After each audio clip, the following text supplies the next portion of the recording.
Okay, good evening. Oh, blimey. Why is that always louder than you? Sorry about that. Good evening, everybody. Thank you for coming along to tonight's planning applications meeting. We'll get straight in onto the agenda. And item number 1 is the evacuation procedure. We're not expecting the fire alarms to go off, so if they do, we'll treat them for real, and if we can exit the building via these doors here, there's nobody in the gallery, we aren't going to worry about that, down the front steps and meet up across the road by the Yorkshire Bank. I dread saying this. Could I also remind people it's a good time to turn your phones off or put them on silent, please? I'm smiling because I said that and then my phone went off at full council. But I have turned it off. I've turned it off this time. The meeting, as with pretty much all of our meetings now, are recorded and then sent out a day or so later on YouTube. I've not been given notice of any members of the public filming tonight either.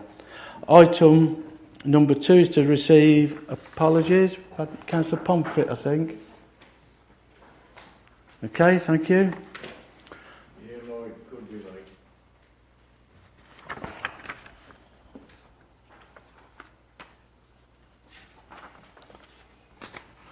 Okay, thank you. Item number 4, declarations of pecuniary and other interests in accordance with the Members' Code of Conduct, other than what's listed. Oh, sorry, I've gone past them. Sorry, I don't know why I ticked it off. Item number 3 is to confirm the minutes of the meeting held on the 23rd of May. Members happy that I sign those? Thank you.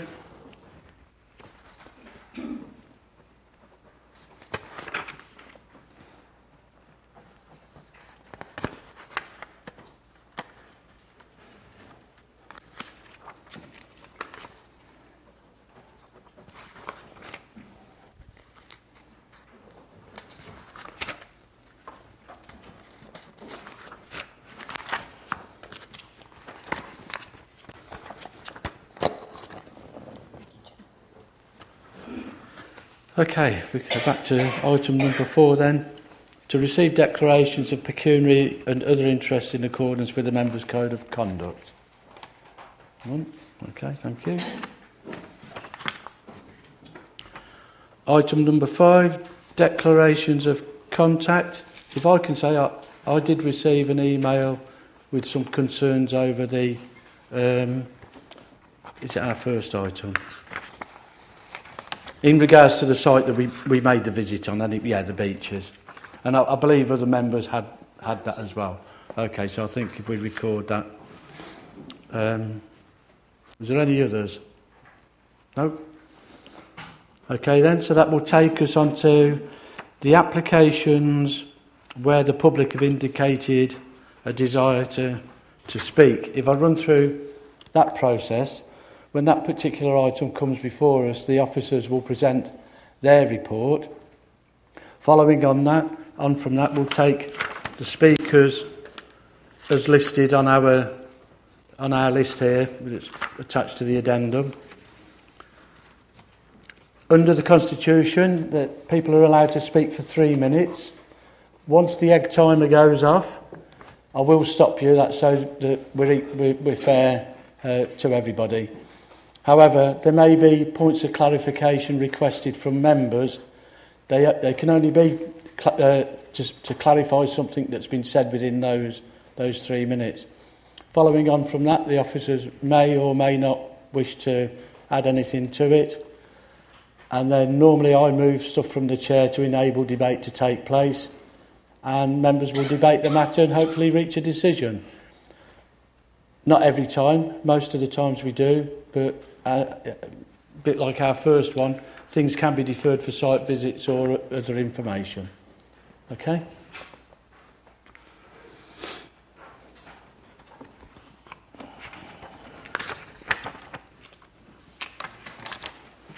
Okay, that takes us on to item number 1, which was our site visit, was number 2, the beaches. Sorry? Oh, you've got declared an interest, haven't you? Right, okay.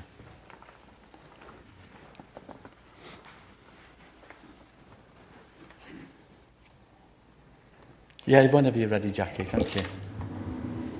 This is for a first floor extension to the side and rear and Juliet balcony to the rear.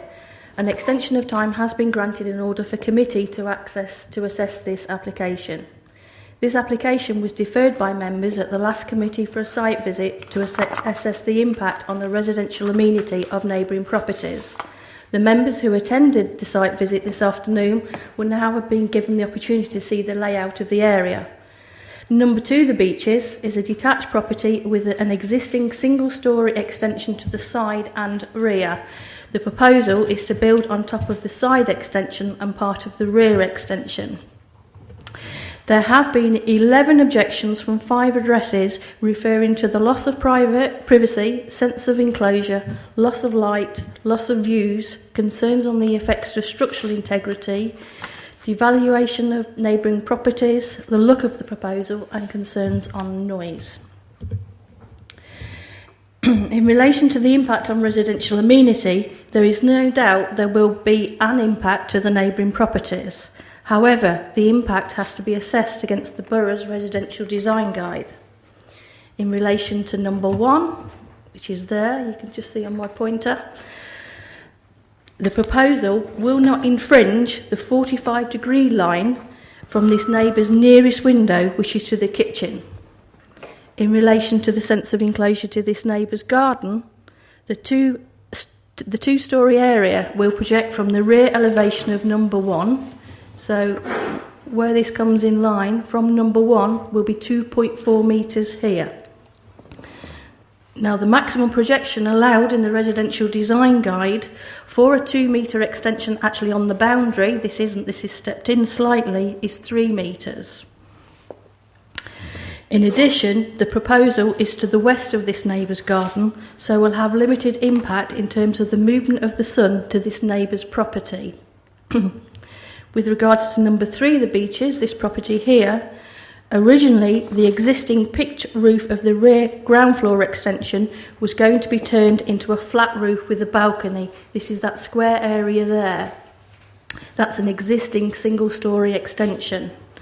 This balcony element has now been totally removed, and the nearest area of the applicant's property, which is the existing ground floor rear extension, remains the same except for the introduction of a roof light.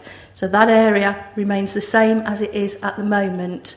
The nearest element of the 2-storey area is this part here. There are no original habitable ground floor windows to this neighbouring property due to rear extensions. That and that is extensions. The applicant's house in its current form would block any views of the proposed first floor to the first floor windows of this neighbouring property. You can just see a 60-degree line that I've done from the nearest first floor window shows that it's not infringed by the proposed extension. In relation to number 29 Silver Birch Avenue, which is this property here, the properties are at 90 degrees to each other, and the proposal is set back from this neighbour's side boundary by 10.5 metres. That's the measurement there. The residential design guide states that there should be a minimum of 7 metres from habitable windows above ground floor to neighbour's amenity space, and therefore the distance again meets with the guidance. That's there. It is therefore considered that the proposal will not impact in terms of sense of enclosure or infringement to windows. This property had concerns about the loss of privacy from the balcony. However, the balcony has been removed and only a first floor Juliet balcony is proposed. That's that part there. And that will be there on the plan. As Juliet balconies are flat and in line with the external wall, it is considered that views from a Juliet balcony are similar to that from a normal window. In conclusion, whilst there is no doubt an impact to the neighbouring properties, the proposal does comply with local guidance. For those members who didn't manage to attend the site visit, this is just some photographs showing you the applicant's property, just to get a perspective. This is the applicant's property, and it's just in perspective to the neighbours. That is to one of the neighbours that we've just referred to, which is number 1, and to the right you can just see number 3 with the rear extensions at number 3.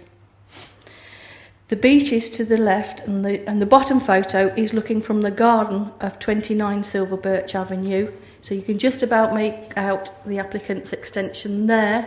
The proposal will be above that extension there.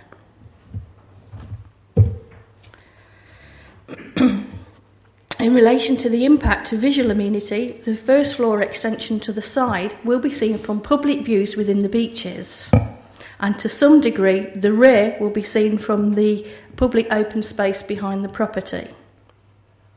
However, the materials, roof design and scale match closely to the original houses.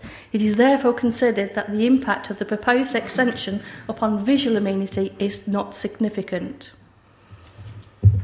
It is recommended, therefore, that Planning Applications Committee grant planning permission subject to the conditions as printed on the agenda and addendum. Thank you, Chair. Okay, thanks, Jackie. Steve Pinkett.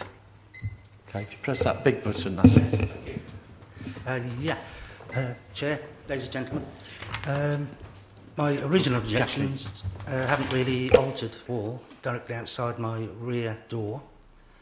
I can still see that it's going to impair my light on my patio and my kitchen, and it's just very unsightly. It will just be very unsightly should it go ahead. That's about it, really. That's about all I have to say. Thank you. Okay, thank you. If you could just... No?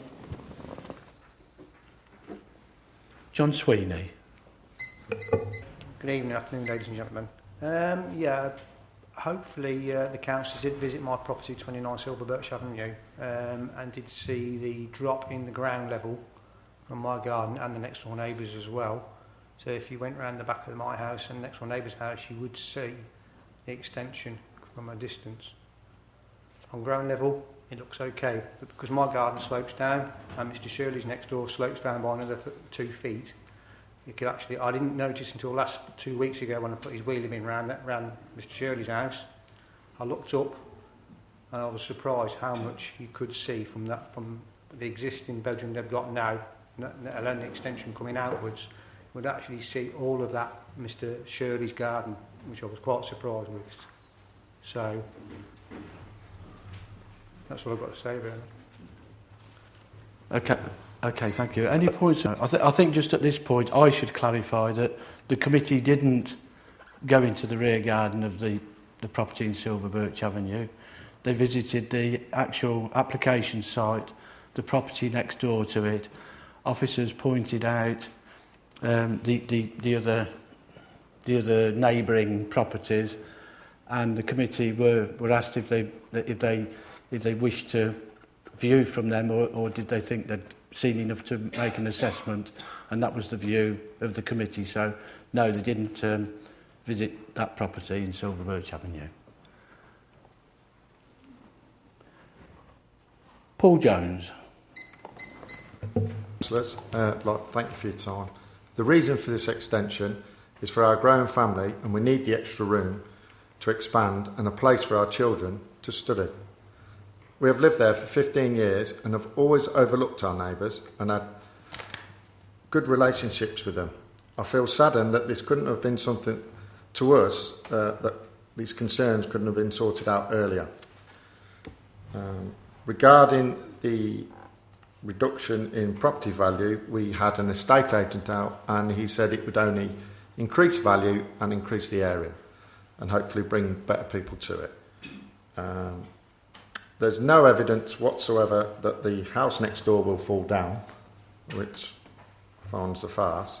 And really, like I said, I just feel saddened that it's got this far after we have had a good relationship for so long. Thank you for your time. No? Andrew Taylor. We'd just like to take this opportunity of thanking your officers for their diligence and time that's been spent with the project, and obviously to yourselves for the site visit this afternoon. And we're here, if possible, to answer any questions that may arise. Thank you very much. Okay, thank you. Any points of clarity? Jackie, anything to add to what's already been said? There was only one small point in relation to the difference in levels between the properties. What we're actually gauging from number 29 is the distance irrespective of the actual land level difference. It's just windows above first floor, so whether it would be first floor, second floor, on whatever distance, it would be the same residential design guides standards we'd be looking at. Yep. Okay, thank you.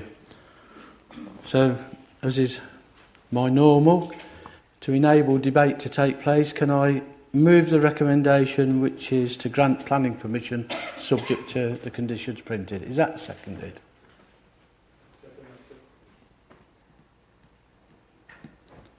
Any member? No? In that case, the recommendation is to grant planning permission subject to the conditions printed. All those in favour?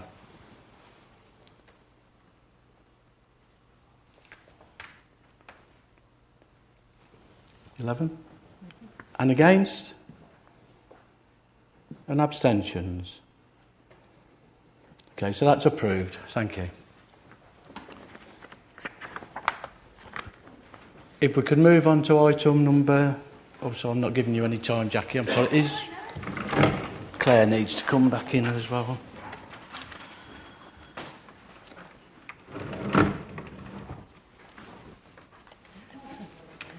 How long you worked? How long you worked here?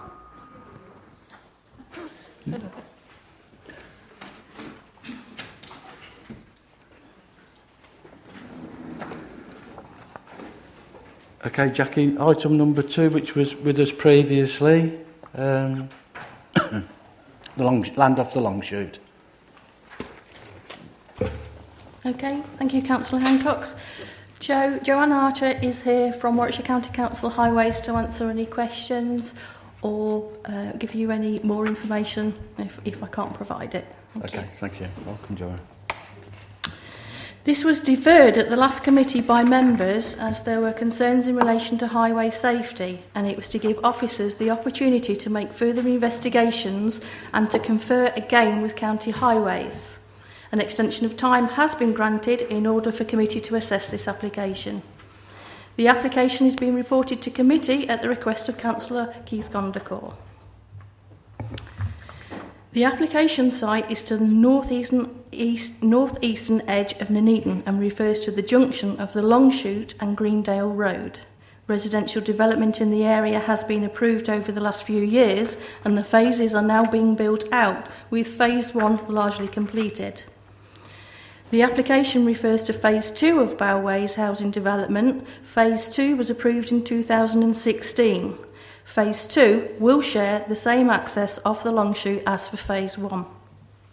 At the request of Warwickshire County Council Highways, the approval for Phase 2 included condition 20. This is what we're looking to vary now.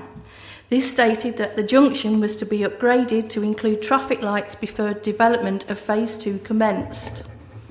An application to amend the condition was approved some months later to read no dwelling should be occupied until the access has been constructed. This latest application is to amend this to no more than 30 dwellings shall be occupied until the access has been constructed. There have been delays in carrying out works to the access of this site. County Highways have stated that the procurement process has taken longer than originally anticipated due to resourcing issues. The delays are also partly due to the need for additional design changes in the light of objections received to the statutory consultation process for installing these traffic signals. Highways have also stated the delay was due to the rigorous technical review process, which included road safety audits of the proposals to ensure that highway works are designed in accordance with standards which have road safety at their core. The delay was also due to other highway works being undertaken in this part of Nuneaton. Highways have also confirmed that they should be in a position to commence the procurement for the highway works within the next 4 weeks. with an anticipated start on site by mid-August, and anticipate the work to be finished by the start of October. One neighbour's objection has suggested putting a yellow hatch box on the junction in the meantime to prevent people queuing in the area, but given the timescales above, it's unlikely that this would be done any sooner than the actual proposed works. The key issues to consider are the impact on highway safety and the impact on residential amenity. Highways have responded with no objection and have reiterated this since the last committee. Their response to us would have considered road safety records and road traffic accidents in the area. Your planning officers have made separate investigations with the county's road safety intelligence team and with Warwickshire Police Traffic Management. They have both confirmed, whilst there have been reported accidents on the long shoot, none of these have been specifically been labelled as being at this junction. The limitations to this is that only accidents involving injuries or fatalities are recorded and not damage-only incidents. The drawing on screen is data from the last 3 years, which only shows one slight accident with personal injury. This is near to the long shoot. It refers to that, you can just about make out on screen that blue dot there. As I say, this was close to number 2, the long shoot. The other drawing is data provided by the Road Safety Intelligence team. This doesn't show Greendale Road, the junction, it's there, but shows 2 accidents, the same as the other drawing, this one.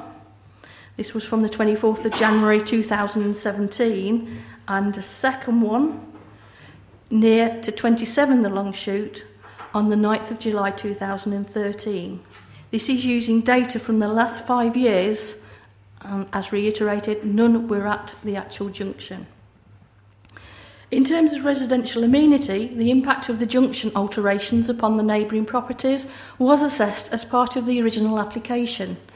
As part of this current application, neighbours have been consulted by letters in addition to the erection of a site notice and advertisement in the Nuneaton News. The neighbour responses received are shown on the addendum. In conclusion, it is considered that the application will not have any significant impact upon the residential amenity of surrounding properties, and that no clear evidence has been provided to indicate that there is a highway safety issue. Highways have maintained their no objection and indeed confirmed they would not support any refusal on highway grounds at appeal.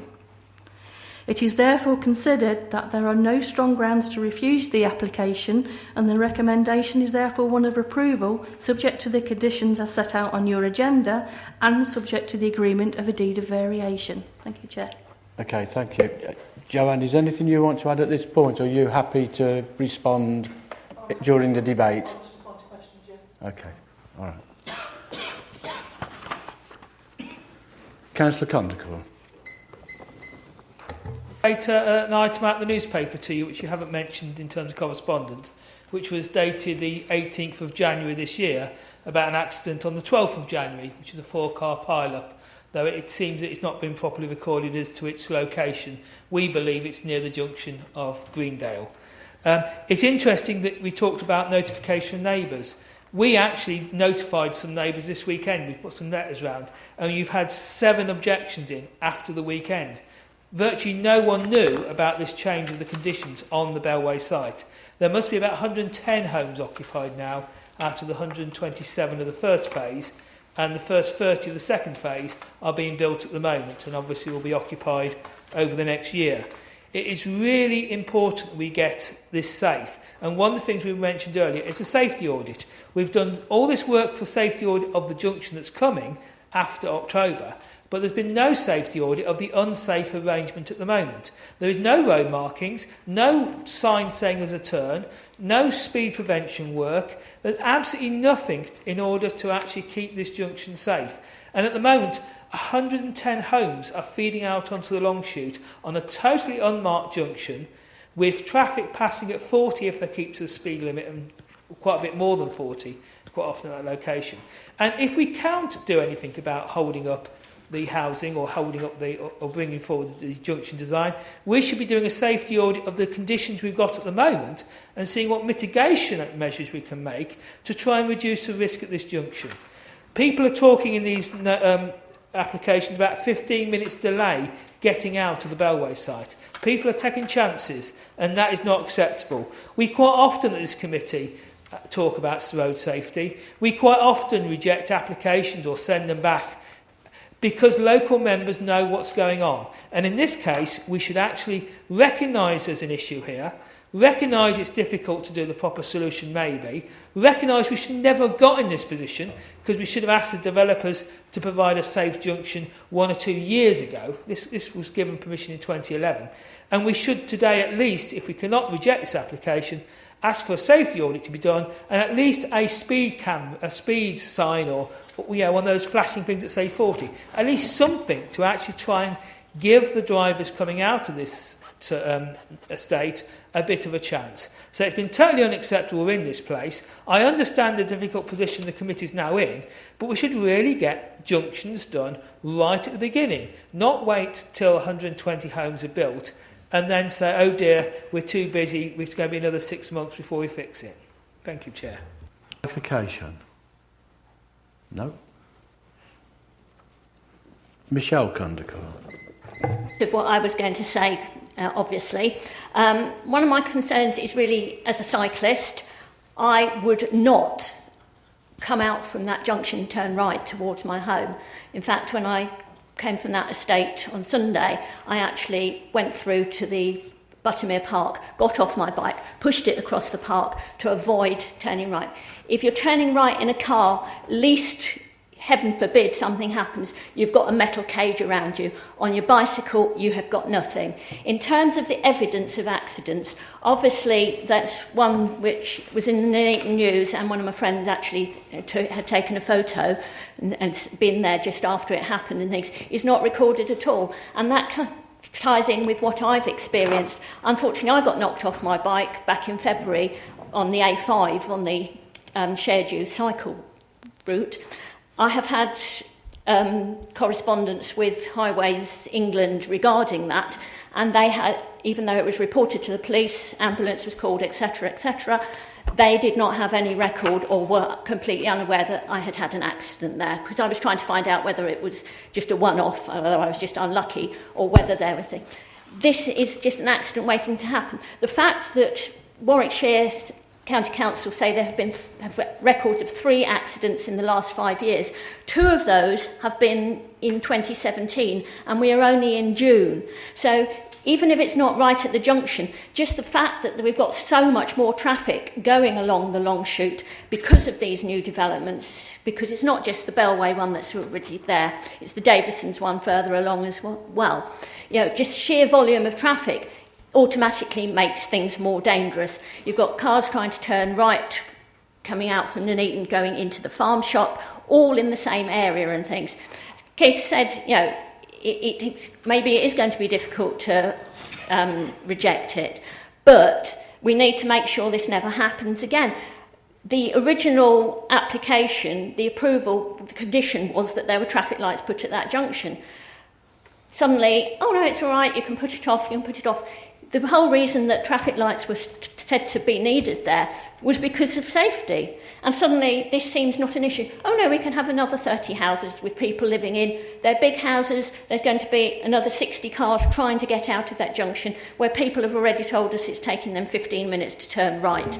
Proved we want people to come into our town to shop. If you live there and things, you think, blow this, I'll just turn left and go to Hinckley to shop, because it's actually the safest way. And that is a ridiculous situation. You know, safety has got to come first, and it just seems to be pushed aside. Thank you. Thank you. Perfect clarification. No? Chris O'Hanlon. Thank you for the opportunity to speak to you this evening. My name is Chris O'Hanlon, and I'm the planning manager for Bellway, who are the applicants for this scheme. At the previous committee, councillors deferred this application and concerns were voiced over Bellway's commitment to the provision of this piece of infrastructure. In fact, Bellway have been working with Warwickshire Highways to secure the required technical approvals for over 18 months, with the first design submitted in August 2015. As you've heard, issues with staffing at Warwickshire County Council have meant that in that time, 4 different officers have commented upon the scheme, with over 400 individual comments received and acted upon by Bellway's team of designers and engineers. These delays have led to the cancellation of the road space booking that is required for the works to take place. Last year, this committee approved an application by Bellway to allow construction of the dwellings to commence alongside the highway improvement works. At the time of that application, it was anticipated that the works would be completed well before the first properties would be ready to be occupied. Unfortunately, the delays that have been experienced in securing the required technical approvals mean that there are now homes waiting to be occupied, but that can only happen if permission is granted this evening. The issue of highway safety was raised by some councillors at the previous committee. This has been discussed with officers from Warwickshire County Council who have confirmed that the Highway Authority could not support this as a reason for refusal and have maintained their position as being one of no objection. Furthermore, there are not considered to be any significant impacts upon the residential amenity of surrounding properties as a result of this proposal. Finally, this proposal has the support of the West Mercia Housing Group, who have contracted with Bellway to purchase 63 affordable homes at the site. West Mercia are planning to move their customers into the first 12 homes by the end of July this year. Whilst this is an exciting time for those families, it also creates upheaval for them. In order for West Mercia's housing team to be able to manage this process smoothly, they require certainty that occupations will happen as planned, and this can only happen if the application is approved. I therefore respectfully request that the Planning Committee uphold the recommendation of your officers and grant planning permission for this application. Thank you, Chair. Okay, thank you. Any point? No? Anything you need to come back on, Jackie? No? Joanne? Okay then, in that case, to enable debate to take place, can I move the recommendation for the variation of condition number 20? Is that seconded? Thank you. Any member?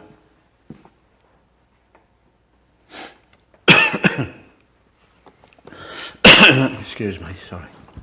Councillor Bonner. I really understand the logic behind this decision.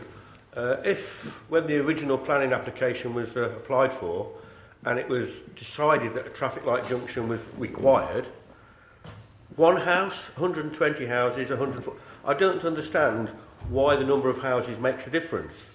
If a traffic junction is required to ensure a reasonable level of safety, then it should have gone in as part of the conditions originally. So I don't see how we can support this. Regardless of what Warwickshire County Council are saying, it seems that they're not fully aware of all the information, the more recent information about traffic accidents, be they injuries or not. And I just can't, like I said, I can't understand the logic. You know, if 120 houses are allowed to be built, where did that come from? Why didn't we have the traffic light junction in the first place? And I can only confirm what I would think about cycling. It's a bit of a nightmare turning right in any junction on a bicycle. When you've got a 40 mile an hour speed limit you're entering onto, it just doesn't make sense to me. So I don't really understand where Warwickshire County Council are coming from, how they can say they wouldn't support it when they supported the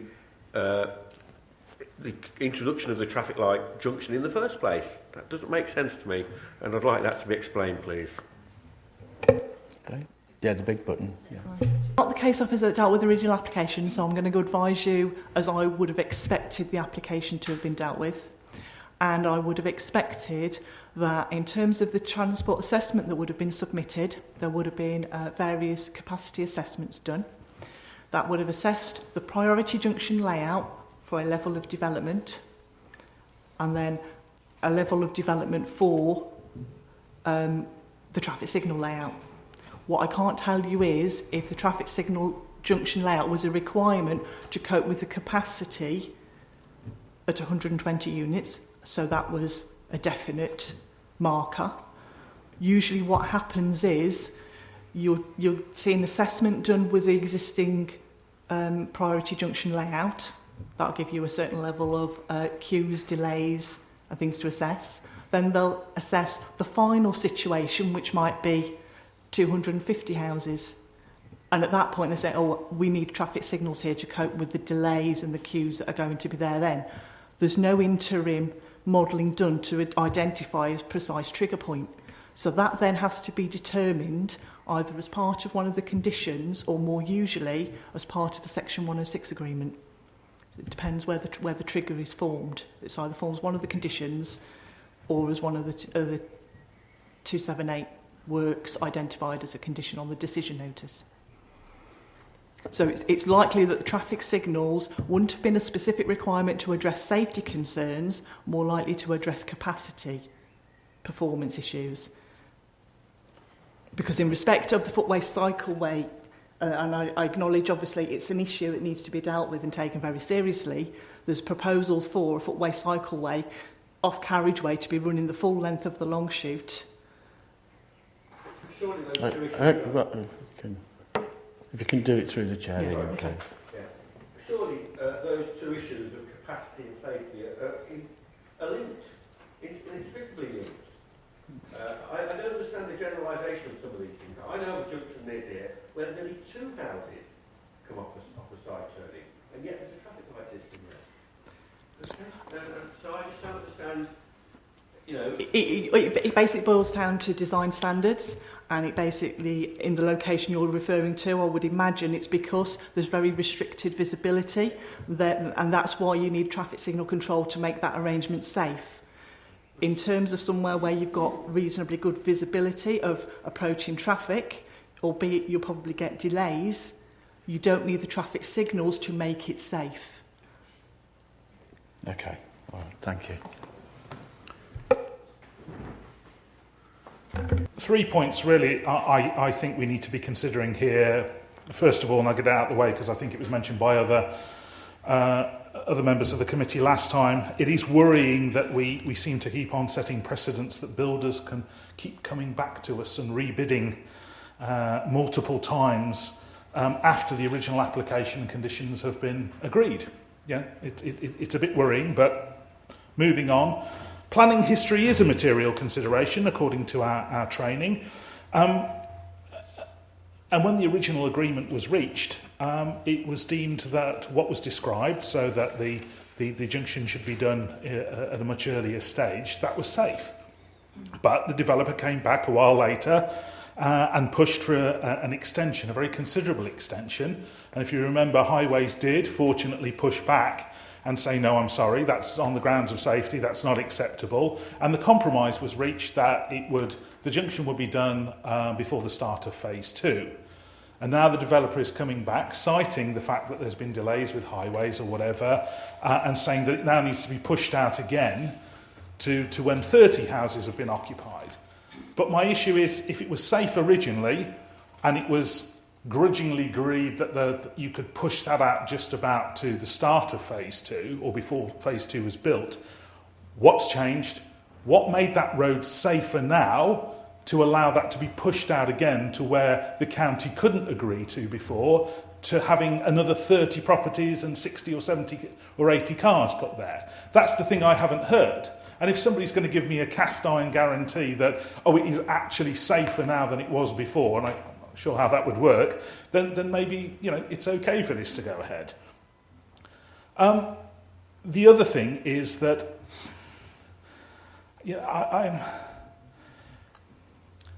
I am really concerned that we allow financial considerations to override safety as a general aspect. Actually, the developer had a chance to sort all this out much earlier. The fact that they've got properties that they may not be able to sell and get their cash for as quickly as they might otherwise, they might have to wait another 6, 8 or 10 or 12 weeks, that shouldn't really influence us, and I'm a bit worried that the developer was citing that as a serious reason. However, I think all this might be academic, and this is the final point I wanted to leave with the officer from the county. it seems to me from what I've heard tonight, which is some new information, that it doesn't really matter how we vote, that come hell or high water, the works will start in the middle of August and be finished by the end of September, and whether we vote to reject it or accept it or whatever, nothing will change. That's when the junction's going to get done in any respect, so it kind of, I guess, takes it out of our hands, and we're stuck with it. Thank you. Yeah, at the last committee, the reason I wouldn't go the minute I get used to it. At the last committee, I couldn't go along with this, and it was my favourite word on planning, and I'm going to use it again, because there was no evidence to support, turning it down. And we've still got that case. That's the thing. But it's interesting what's been mentioned by the previous speaker, because he mentioned he had 3 things to raise. And the first one, I think he needs to go somewhere else, because that's planning law. Now, if he's not happy with planning law, and who is, then that needs to be dealt with somewhere else, because this committee must work within planning law. Simple. Not telling anybody anything they don't know, but on one, you need to go somewhere different from this council, or in fact even different from the county council, to deal with that. On 2, it was mentioned about the developer this, the developer that. As I understand it and how I've picked this up, the problem hasn't been so much with the developer, it's been the county council and staffing or whatever these issues are, or whatever it's been. That's how I've picked it up. Somebody please correct me if that part's wrong. So, and it's not for me as a member of this committee and a member, a councillor, to be defending developers. Not usually what I do. And I'm not defending a developer. I'm just putting potentially the blame where it needs to be. And it's not, as I understand it, at the developer's doors here. So that's 2. When it talks about financial, that's the same sort of thing. That comes under that as well. So I'm still in the position where I need evidence. And I'm sorry, but I have to say, I keep hearing at the last committee, I've heard at this committee, and I've actually heard from things that people have sent me by email, shall we say, so-called evidence of a problem at this junction. And none of them, to my knowledge, have actually been directly evidence of a problem at that junction. On the long shoot, yes. Now, that's for the county. If there's enough accidents or whatever, we know that if there's so many accidents, things will happen and whatever. But I have still not had, at the last committee, in between, when people have been sending me things, and at this committee, any evidence that this junction is unsafe. It may be a problem junction. Hey, come and tell me and show me a junction that for somebody is not a problem. When I come out of my estate in the morning, usually because the school's around and the school's everywhere, the junction and getting out is a problem. Because they just are everywhere. You know what? There's too many cars. That's one thing I'll agree with this guy sitting in front of me. We should all get on our bikes. I'm trying, Ian. But there's just too many cars. So, and that's the way it is, and we're all guilty of that. The car does rule, and it's not okay. But I'm guilty of that. So I just have not heard any evidence how I can go along with, turning this down. And it's been said, doesn't matter what we do anyway, because it's going to happen. Thankfully, it is going to happen. Good. Why don't we just get on with passing this and letting it happen? Thank you. No? It's been moved and seconded. The recommendation is printed to grant planning permission subject to a deed of variation under conditions as printed. All those in favour?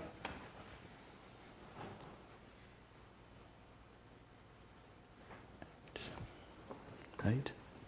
And against? And abstentions?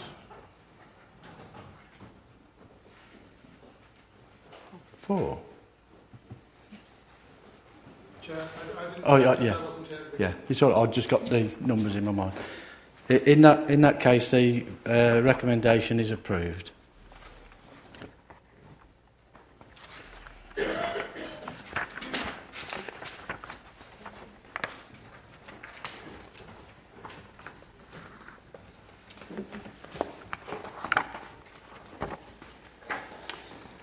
Which takes us on to item number 3, which is the Chiverscote Methodist Church, Edward Street. Jackie, thank you. Thank you, Chair. This is a conversion or change of use from a place of worship to a 23-bedroom residential care home. The application also includes a small single-storey extension to the corner. 3 of the existing openings are to be bricked up and 6 new windows are proposed to the rear elevation with a style to match the existing. A new ramp is to be proposed to the entrance with the extension, and the vehicular entrance is to be widened. The envelope of the building is largely to be retained. An extension of time has been granted in order for committee to assess this application. The building is located on the corner of Coton Road and Edward Street. There is a small car park to the rear access from Edward Street, with this side of the street having double yellow lines. The access is there of Edward Street. In terms of the principle of development of the change of use, it is making use of an existing building in a sustainable location and therefore meets with national guidance. The use as a care home is considered to be appropriate and in keeping with the surroundings. In terms of the potential impact of the proposed use, it does have to be considered that the fallback position, if refused, is that the building could be converted to any other D1 use, such as a clinic, a health centre, a creche, nursery, training centre, and without requiring planning permission. It could also be changed without planning permission for a temporary period of 2 years to any A1, A2 or A3 use. For instance, a shop, retail warehouse, travel or an estate agent, hairdressers, funeral directors, internet cafe, bank, restaurant or cafe. In conclusion, the principle of the use is considered acceptable.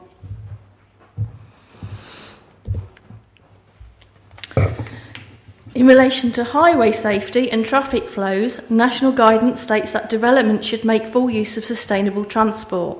Due to its location and proximity to the town centre and bus routes, it is considered that this proposal complies with these policies. The proposal allows for 5 parking spaces and cycle storage. The local authority's parking guidance is no longer valid and was a maximum standard in any case. Highways have not objected in relation to the number of parking spaces. In addition, due to its location to the town and bus routes, it is considered that sustainable transport is realistic for both staff and members. The vehicular access and parking layout has been amended to overcome County Highways objections with a passing place. Here's the car park here, this is Edward Road, and that's the front of the property, as you see there, from the start of Coton Road. This is the parking layout, and that's a passing place so that traffic coming out of the site stop for incoming traffic to stop traffic queuing on Edward Street. Highways have no objections subject to a number of conditions. The first 2 of these refer to the layout and surfacing and levels, which have been included as conditions on the agenda. A further 2 conditions requesting a wheel wash and a delivery restrictions during construction was considered inappropriate under the planning legislation and have not been included as conditions. In conclusion, it is considered that the impact on highway safety and traffic is acceptable. In relation to the impact on residential amenity, distance standards comply with the residential design guide, and it is considered that the use is in keeping with the residential area, especially considering its previous use and potential fallback position. Therefore, the impact to residential amenity is considered acceptable. In relation to the impact on the visual amenity, the building is largely to remain the same, although there is to be a small extension to the corner, just there, but this will be in keeping with the building. A ramp to this extension and new access will be created, and also new windows to the rear of the building. Environmental Health have asked for a condition to ensure that the glazing is enhanced for the rooms facing the main road, and that mechanical ventilation is provided to these rooms to negate having to have windows open. In terms of 106 contributions, the NHS Clinical Commissioning Group have requested a fee of £12,000 towards healthcare in the area to cover the funding gap for the first year, for the impact that the care home will have on local surgeries. However, this is not considered SIL compliant, as there is a capacity at GP surgeries in the area, and it has not been demonstrated that the specific proposal will create a specific need, and neither have CCG stated a particular project that the money would go towards. The Council's Parks team have asked for a contribution to improvements to the access to Riversley Park off Avenue Road. This is for the fee of £10,272. In conclusion, it is considered that the application will not have any significant impact upon the residential and visual amenity of the surrounding areas, and highways have no objection subject to conditions. The recommendation to committee is therefore one of approval subject to the conditions as printed and on the addendum, and a legal agreement towards plain open space in the area. Thank you, Chair. Okay, thanks, Jackie. Councillor Julie Jackson.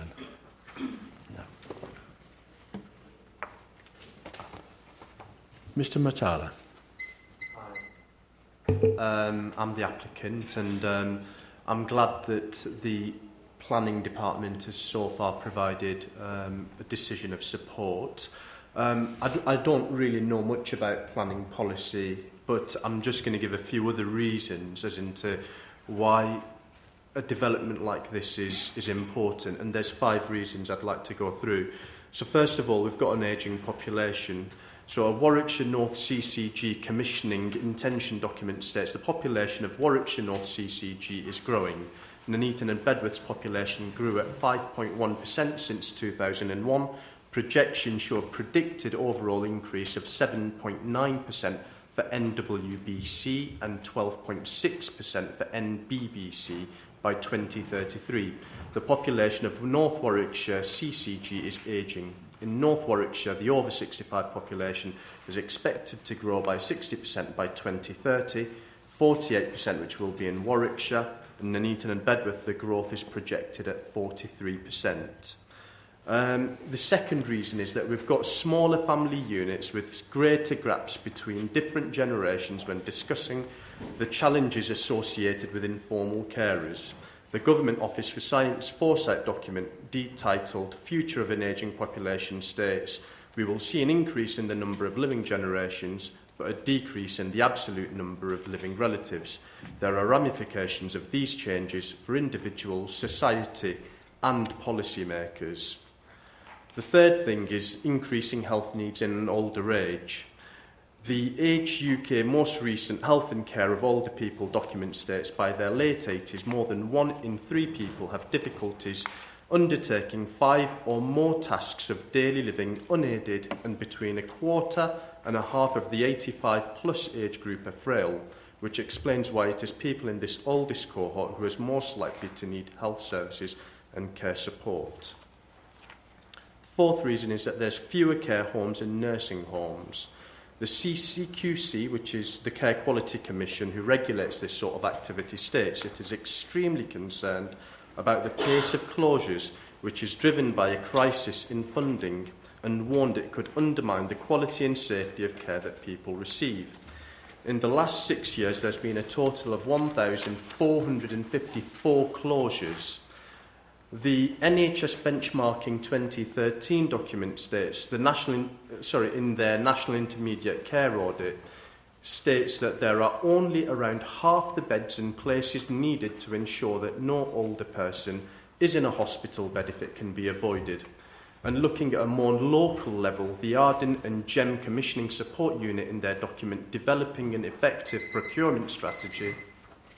Thank you. Okay. Any points of clarification? Councillor Pomfret. Mr Macoud, have I got your name right? Maksud, yeah. Maksud.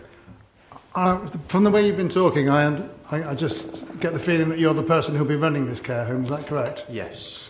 How many people do you think you'll be employing? I mean, I understand in care, often it's part-time workers and so on, but full-time equivalents do you think you'll be employing? We'll be looking at 7 full-time equivalents. That wouldn't include myself, so 8, I suppose, in total, if you were to include me. Thank you. Okay, thank you. Can I ask you to... You might have clarification? No? Jackie, anything else you need to come back on?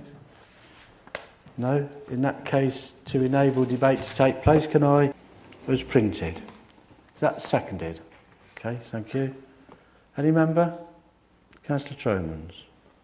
Thank you. Just walk us through why the health service aren't getting the contribution they asked for. You touched on the fact that the local GP surgery, which would be Red Roofs there, has got space. Actually, I thought it was at capacity.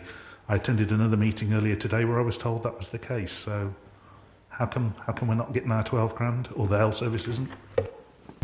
In order to get the actual fees, it needs to be seal compliant, so it needs to be to a specific project. For instance, it needs to show that a doctor is needed at a specific surgery, so therefore they could ask for money for building a new consultation room, but no money as such has just been asked. It's just been a generic amount, and we can't accept just generic amounts. It has to be compliant. It has to actually be specific in order for us to request the money.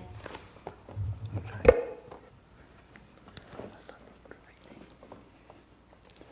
Any other member? Okay, in that case, it's been moved and seconded to grant planning permission subject to the 106 legal agreement. All those in favour? Okay, that's unanimous. That's approved then. Thank you.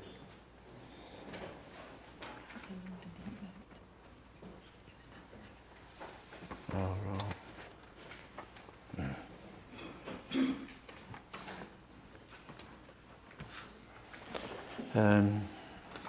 Okay, that takes us on to item number 4 then, Whittleford Park, Nuneaton. So have you ready, Jackie? Please? Okay, thank you, Chair. This is for the formation of an embankment between stages 4 and 6 of the Phase 3 development of the regeneration scheme and Whittleford Park. The application is within Whittleford Park as it stands at the moment. Members will recall that the Reserve Matters application for Phase 4 and 6 was determined by committee in January of this year, following a site visit by members. This was for part of the large regeneration scheme for Camp Hill.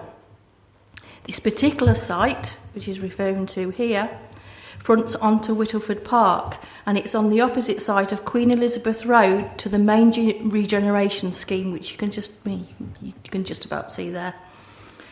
The site is currently part grassed, part Barrett site offices and part soil spoil from the previous phases, and then with part of the park. The Reserve Matters application approved the use of the soil spoil to build up the development site to the road level. This will result in there being a land level difference, which is around about the maximum of 1.5 metres between the development and the park.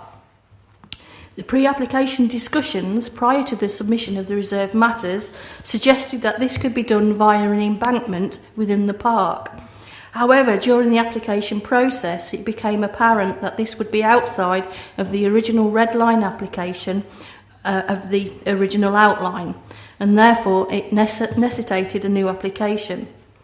As the developer at the time of the application needed to proceed with initial works on the site to provide continuity with the regeneration scheme, the land level difference was considered via a living green retaining wall. This latest application is to replace the proposed living green retaining wall with an embankment within the park, with its ownership to remain with the council. In order for the embankment to be safely mowed, Parks have stipulated that the slope is to be a maximum of 1 in 6. This results in the embankment at its widest point being 10 metres wide. You will see from the drawing that there are further spurs off this embankment for cycle and pedestrian routes, as these have to be shallower for pedestrian movement. These footway spurs were already approved under the Reserve Matters application. In terms of the principle of development and visual amenity, the Friends of Whittleford Park have made representations to members to inform how special the park is and concerns with increased flooding. Whittleford Park is a destination park and designated local wildlife site. Warwickshire Wildlife Trust have raised objections to the impact on the park. National legislation states that adverse impact should be minimised to prized recreational areas. However, the land is to be retained in the park and therefore there will be no net loss of land. In terms of visual amenity, the embankment will soften the edge of the development into the park. It is therefore considered that the principle of the development and visual impact is acceptable as long as other impacts are satisfactory. In terms of the impact to biodiversity, it is considered that the main impact of the proposal will be the offsetting of biodiversity, as the embankment area plus an area for the manoeuvring of construction plant will be destroyed in the short term before being re-established. National guidance states that development should ensure no net loss to biodiversity. Indeed, it reiterates the need to have a net gain. Without offsetting within the area, the proposal will provide a net loss, and this is a valid reason for refusal if offsetting is not provided. This would normally be provided via a legal agreement. However, as the council is the landowner, this mechanism is not considered appropriate in this situation.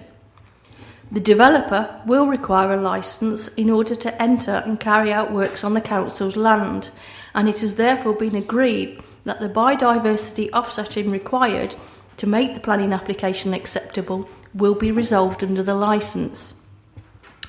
The offsetting fee has been calculated at a monetary value of $15,375. This will be required from the developer in order that the embankment is seeded in a wildflower mix and for its management and upkeep by the council for the next 30 years. The area is not in flood zone 2 or 3, but nevertheless the Environment Agency, Warwickshire County Council Flood Team, Risk Management and the Council's engineers have been consulted as part of the application process. None have voiced concerns about the embankment causing additional flooding to the area. It is recommended to Planning Committee to grant planning permission subject to the conditions as printed and subject to biodiversity offsetting to provide a net gain. This will be done via the licence rather than conditions. Thank you, Chair. Okay, thank you. Yvonne Everett.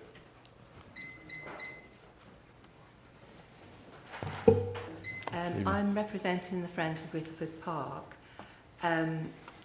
I did inform the councillors, send them information. Yeah. In actual fact, we are not going to object. We've decided not to object, having listened to all the details. Okay, thank you. I should have said I had written it down actually, but we were contacted by email with your photos and etc. Yeah. Okay, thank you. I'll ask you any points of clarification. I think that's come up next. No? Yeah. Mr. I'm sorry, had you finished? Yes, I have. But Okay, there's thank you. Yeah. Can you press your Oh, button? sorry. It's okay. My name's Craig Morby. I'm an architect and associate director working for IDP Group. I've worked alongside Barratt Homes on the Camp Hill Phase 3 development for 10 years, including the production of the original Phase 3 master plan. As with the previously approved phases of the scheme, we've worked in consultation with local authority partners and stakeholders to develop our proposals. The former housing to the south of Queen Elizabeth Road was set out at a lower level than the road, requiring steps down between the carriageway and footway. And it's always been considered important to raise the level of development in this area to promote ease of access for all and give a more balanced street scene to each side of Queen Elizabeth Road. Due to the relatively shallow depth of the application parcel, a degree of level change between development and the park became unavoidable. Unfortunately, the requirement for a separate planning application for works at the interface of the park and development arose too late to be incorporated within the original reserved matters determination period. It has always been our intention to have as smooth a transition as possible between development and the park. Additionally, with a view to sustainability, my client is keen to limit the amount of soil removed from the development. Some of the soil that will be utilised, rather than taken off site, relates to earthworks for the original Balancing Basin carried out prior to Barrett's involvement with the project. It's felt that a sensitive and appropriate response is proposed, complementing the previous phases of regeneration, bearing in mind the challenges and opportunities that the development presents. Thank you. Okay, thank you. Are there any... No? Else? Okay, in that case, to enable debate to take place, can I move the recommendation? Is that seconded? Okay, thank you. Any member? Councillor Ian Lloyd. Thank you. The Friends of the Whittleford Park did withdraw their objection. Can I ask officers, I mean, obviously I'm more in favour of the scheme that's come forward now than what I was the last one, because when we went on the site visit, it was quite a drop at certain stages along the frontage there. So having a gradual slope down into the park is a better solution. The question I wanted to ask officers, because obviously I'm in favour of the application, is it possible that we can link in the two local schools when doing the planting works and the biodiversity works on the embankment, etc.? You know, with a project, say, at the schools, is that possible? Can we condition that something like that's done? I don't think it's something that we can actually condition as such. It's something we might be able to think about. It would be up to our Parks Department and them carrying out a risk assessment and how they would want to continue with that. But I think that would be down to the actual park officers during the actual mitigation rather than the actual application you've got in front of you. I will pass the message on though. Local schools or communities in any way in developments, even if it's trying to do some research on the naming of the streets and things, it's a really good idea, and I accept that we probably can't condition it, but we could maybe indicate to our officers the keenness of this committee that we involve local school children if it's possible. Yeah, we can do that. Yeah. Okay, sorry Ian, I interrupted you, I think. Yeah, I guess it's first thing tomorrow morning. Okay. No? Anything else, Jackie? No. It's been moved and seconded, the recommendation which is to grant planning permission. All those in favour? Thank you, that's unanimous.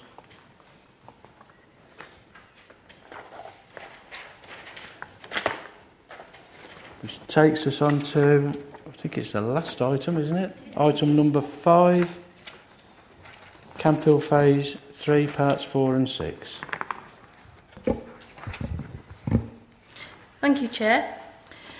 As you might guess, this is related to the previous item as it refers to the Reserved Matters application for the development adjacent to the park, and this is to omit condition 7, which specifically refers to the planting of the living green retaining wall, which is now, you voted with the embankment, is superfluous. This particular application looks purely to the emission of the wall and no other issue. Officers consider that the emission of the retaining wall has no material impact to the reserved matters, and therefore approval is recommended subject to the conditions as printed. Okay, thank you. So it's a technicality, really.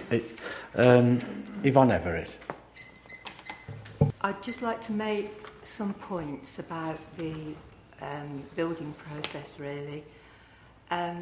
While there's been development on the edge of Whittleford Park, we are constantly having problems with building material and insulation material being accessible to those who are inclined to go and take it, and it ends up spread over the park, causing a great deal of work and pollution. If it tends to make its way into the brook and down to the balancing basin. When Rannoch Drive development was built, the same thing happened. All the insulation went into the wood. And I'm just citing this as an example. It ended up in the pool, and we're still getting insulation out of that pool. And I am just asking that contractors, whoever are doing the work, will be asked to make sure they secure insulation material and any other material that's easily moved off a site, because it causes so much work and pollution. And it's right on the edge of the park that this is happening. So. Okay, thank you. I think in regard to that's with the contractors, the developers and our enforcement officer, I assume, that can go and try them to make the site more secure. And it is. If we get any complaints, if you see anything, then please let us know, and we can. Our enforcement officers can obviously investigate, and we can pass the comments on to the actual developer. That's no problem there. As part of the licence that they'll require for coming onto the council's land, there will be boundaries of where materials can be kept on that as well. So hopefully that will provide some limitations of material going off site. Okay, are there any points of clarification? No? Did you want anything else to add? Okay.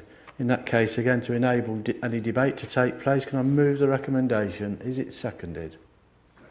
Okay, thank you. Any member? Councillor Ian Lloyd. The lady mentioned on materials. We have got a licence on part of that land, as you have just said. Can't we make it a condition of part of that licence that, the developers have to secure their materials, but if any of those materials do and get spread around the park, that they're responsible for cleaning it up? I was just having a quick look over the conditions to see if there was anything that we could make appropriate to it in terms of the actual the item number 4. And there isn't anything that we could actually. It's not something we can really include as a planning condition. We could speak to our land asset team in terms of the actual licence, but that is completely separate to the actual planning application. Let me just ask then, if we can't condition it, can we not at least put a note within our thing to the developers that we expect them to keep their compounds, etc., secure, and if there are any issues, they're responsible for cleaning the site. We can certainly add that as a note to the actual planning approval.